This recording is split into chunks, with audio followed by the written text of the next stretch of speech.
Pourquoi ne nous souvenons-nous pas de notre naissance? Vous vous êtes forcément déjà posé la question. Nous nous rappelons tous de notre enfance, de notre adolescence, mais nous ne pouvons pas nous souvenir du jour où nous sommes venus au monde. Pour quelle raison? Nous vous l'expliquons. 1. La neurogenèse des premières années de notre vie. La naissance est toujours un moment traumatisant. Nous venons au monde grâce à l'intervention de mains étrangères qui nous retirent de cet endroit agréable et accueillant qu'est le ventre maternel. Il n'y aura jamais de lieu où nous nous sentirons plus sûrs, et plus aimés. Nous arrivons dans un environnement extérieur nouveau, plein de lumière, d'ombre, et de bruit sans savoir comment ni pourquoi. Et nous souffrons beaucoup. C'est la première fois où nous éclatons en sanglots. Ce sont nos premiers pleurs, beaucoup d'autres viendront par la suite, que nous ne serons jamais en mesure d'oublier. Mais, au-delà de la douleur, que ressentons-nous exactement à ce moment? De la peur? De la curiosité? Nous ne le savons pas, ces questions restent sans réponse car personne, ou presque personne, ne peut se rappeler de ce moment si crucial. La principale raison de ce phénomène se nomme neurogenèse. Un mot compliqué mais qui révèle un sens fascinant.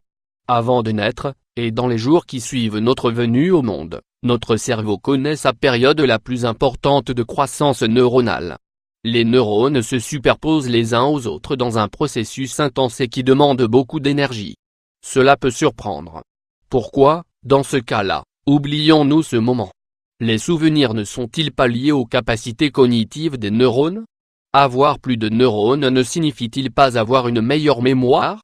Ni n-t-il de hausse responsable 500 fois 347 dans le cas des nouveau-nés? Cela ne fonctionne pas ainsi. Pas dans les premiers mois de la vie.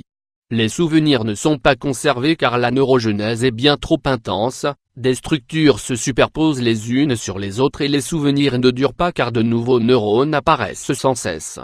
Les souvenirs ne sont donc pas stables dans les premiers instants de la vie à cause de cette croissance continue. Le processus commence à se stabiliser au bout de 5 à 6 mois. De nouveaux neurones continuent d'apparaître mais de manière moins intense. Les souvenirs peuvent donc eux aussi se stabiliser et perdurer. Après 6 ou 7 ans, le processus s'inverse et les neurones commencent à diminuer. La période évolutive la plus intense chez l'enfant se situe donc entre 1 et 5 ans. Ils sont alors des éponges avides de connaissances. C'est à ce moment qu'ils sont capables d'apprendre plusieurs langues en même temps par exemple. Mais pourtant, ils sont incapables de se souvenir de leurs premiers jours d'existence. 2.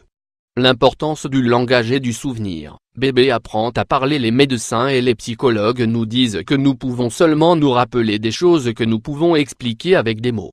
Pour faire un test simple dans le but de prouver ceci, tentez de retrouver votre tout premier souvenir.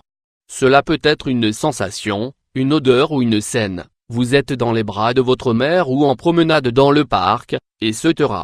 Il est très probable que c'est à cette époque que vous avez commencé à parler.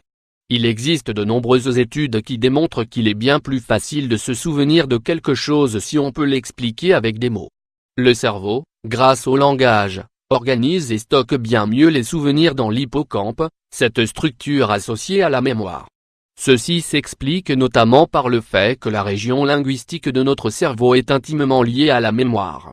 Il est donc difficile de se souvenir d'un moment aussi intense que sa propre naissance, car nous ne disposons pas d'un langage solide à ce moment.